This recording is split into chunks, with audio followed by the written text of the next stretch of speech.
Good morning. Good morning. Funny, isn't it? Funny, isn't it?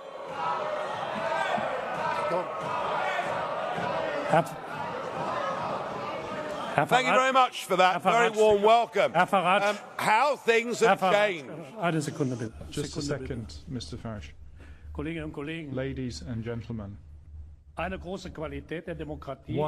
major quality of democracy is that you listen to those, even if you don't share their opinion.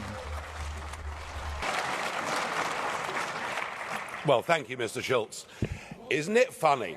You know, when I came here 17 years ago, and I said that I wanted to lead a campaign to get Britain to leave the European Union, you all laughed at me.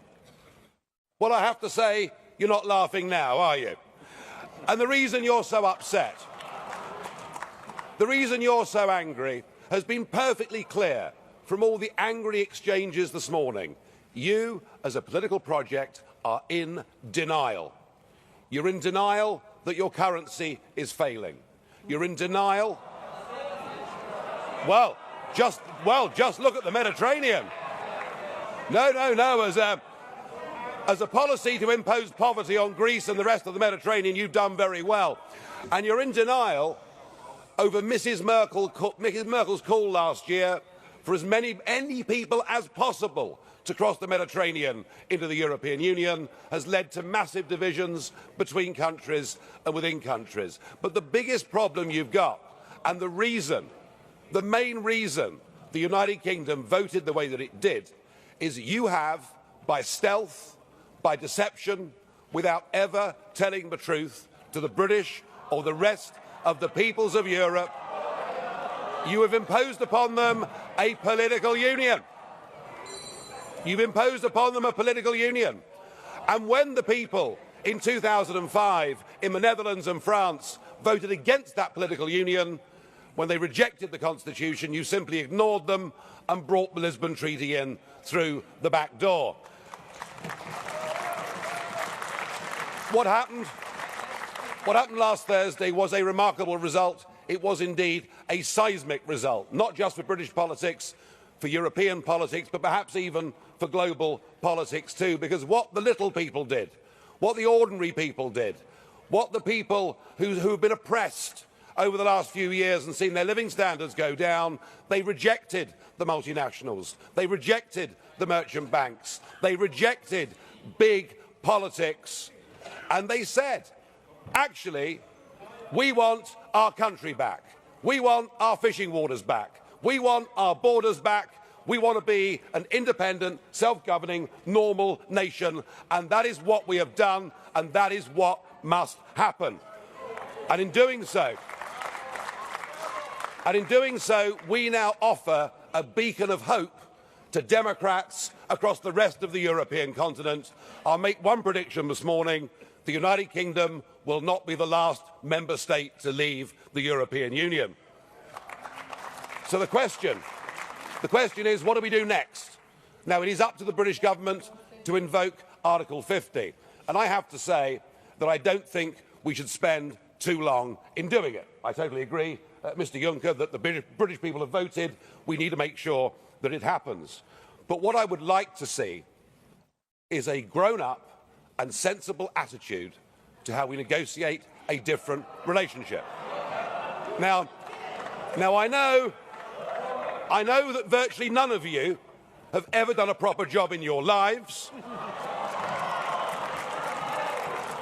or